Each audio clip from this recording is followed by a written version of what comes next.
Ladies and gentlemen, welcome to SEMA 2023. We're here day one.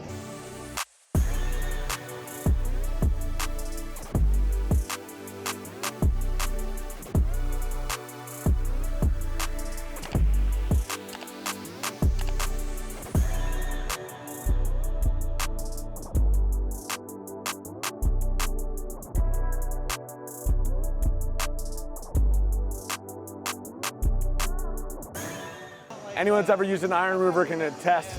Most of them have a horrible sulfur smell that goes along with it. We had plenty of customers asking us if we could make an iron remover that just didn't have the scent to it. They'd be customers for life, so, well, we made one.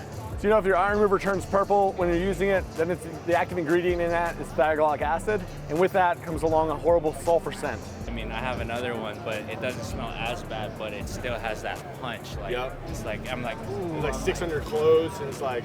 Yeah, yes, exactly. Yeah. Stick it on your clothes, or it's just like, dude, I can feel it, or it's not going away. So with ours, it doesn't use thioglycolic acid. That's how we're able to actually get the iron removed without a scent to it. It's not your typical iron remover scent. Nope, no, we can't. Yeah. Doesn't smell like the normal acid stuff. No. So we'll show you, it's a little bit different process than you would normally use an iron remover.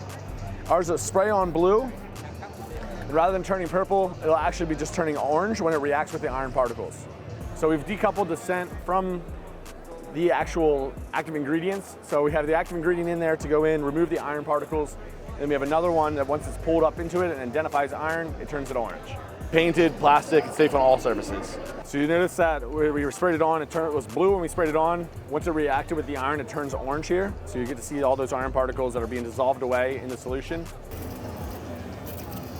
I would dare you to go ask any other company to smell their iron remover. They're not going to open it in here because that smells, it just lingers, it's bad.